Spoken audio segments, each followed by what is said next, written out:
I was making a video. I was 4 or 5 minutes into it and ended up stopping it on accident. So I'm going to move that cursor out of the way. And I was saying that I really enjoy the things that I get to do. I had a really good client meeting yesterday, which today's Monday. I was meeting with them on Sunday, and I really don't do this too often. Not that I have a problem with it. I enjoy the people I work with, and that's one of the perks of what I do is I get to decide who my clients are, and just like they get to decide who their person is, right? So in my position, it's a two-way relationship, and it can't be one way. It just cannot. Um, and I always keep that in mind. And so when I meet with somebody on the weekend, it's something that I enjoy doing because I'm meeting somebody I really enjoy. I wouldn't do it for somebody I just don't like. I don't really have anyone that I work with that I don't like, but I've come across those before, and I'm so glad that I don't have to do that. I get to choose. But I just got done with my run. I'm still sweating, as I said that in the first take of this. Even though I've taken a shower, I'll take another shower, but at least I'm cooling off. Health at the top of my list, one of my top five, right? Health, wealth, leadership, excellence, and adventure. I try to remember those over and over again. I have my business goals and I write them down every single day so they're top of mind.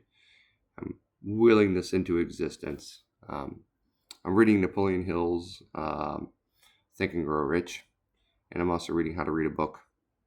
So at this point, I'm doing more of the Think and Grow Rich approach than I am the How to Read a Book. But they're both good. I'm glad that I'm reading them both. They're both old. I say old, right? Humans have been around writing books for thousands of years, basically. These books were both written between the 40s and the 70s, I think. I forget when How to Read a Book was actually made, but they're both pertinent to today. There's some parts that maybe aren't. Boy, How to Read a Book. I wouldn't say it's blowing my mind, but it's definitely opening my mind to different possibilities of just ways to look at a book. That I pick up a book and yep, it's a book.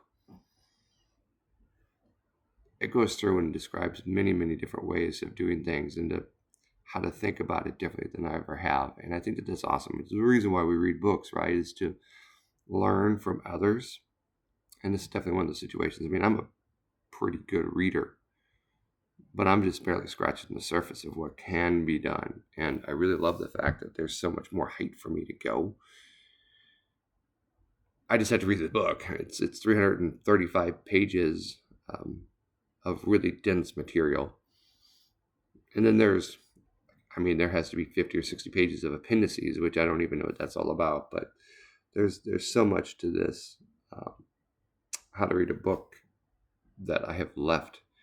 And I'm on like chapter 7 or 8. And it's amazing to me. So there's a lot of good stuff that I can pick up from here to there. And I'm already trying to implement it. It makes me want to get more physical books than audiobooks, but I love audiobooks because I can do other things and listen at the same time. But it really just shows you that if you're doing audiobooks, you're not really doing a deep read. So journaling is good for that, I guess. It helps extract a little bit more out. But man, there's nothing to replace having that physical book in front of you and marking it up. I never really marked books up before, but after How to Read a Book, I'm going to. It changed my perspective. So yeah, maybe not with a fiction book, but maybe. I don't know. I haven't read a fiction book, it feels like, in years now. Good or bad, I don't know. But it just seems like there's not enough time to read many books. So leisure time books don't really make the cut. You know, today I got my workout in, right? So that's part of making sure I get my stuff done, my goals.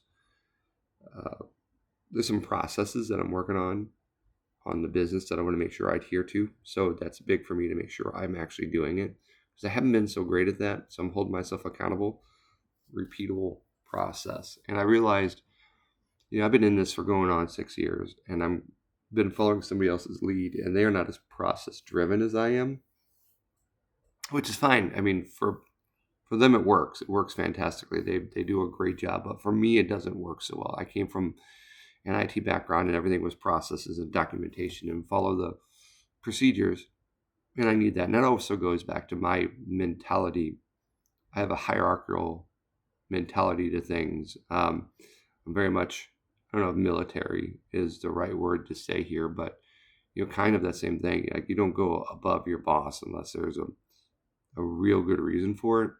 And I just need that structure. I need that structure, and I thought maybe I could do without it, but that doesn't work for me. I absolutely need the structure. So I'm putting the structure in myself, and that means I have to hold myself accountable to it.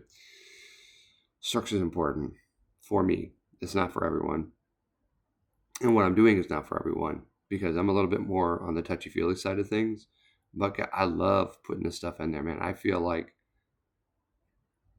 I get excited about it. I mean, some of the stuff that I'm doing that I hadn't been doing before, like, I'm jazzed about it. And yeah, it's more work, but oh my God, it's going to make such a difference.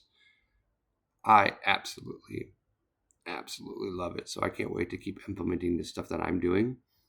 It's going to help me be better at what I do. So that's a lot of what today is. And of course, I've got to pick up the phone and dial. I've got some stuff that I'm working on as far as people I'm working with and cases I'm working on. Deals I'm looking into.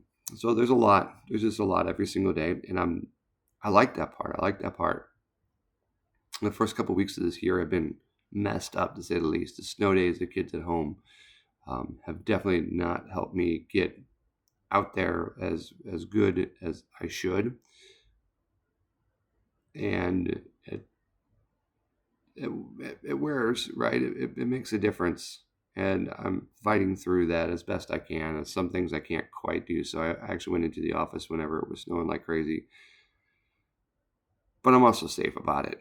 I've got a big truck and I drive the back roads and I drive slow, to make sure that I get there. So I'm not being an idiot, but, there's just sometimes when there's just too many people around, can't get everything done. So trying to make sure I get done what I need to get done. And yes, some things in days like that fall to the wayside, but the most important parts, I'm making sure I get those done. It was a good week last week. It really was, all things considered. I love having that time with my kids, all three of them. But on the business side, it was also good. So all around family and work, I can't ask for a whole lot better than that. So we'll see what this week brings, man. I'm just bringing positivity because I think 2025 is going to be an amazing year. And I got so much stuff lined up that I am super, super stoked about what's coming. I'm trying not to oversell it because I think there's a lot of really good things that are coming. And I don't want to work myself up and then be let down, but there's that limiting belief, right? That it can't be as good as it is. Why not? Why can't it be as good as it is? Because I think it will be. I think it will. And I need to keep myself afloat on positivity. So I'm going to keep it going. Let's get after it, everyone.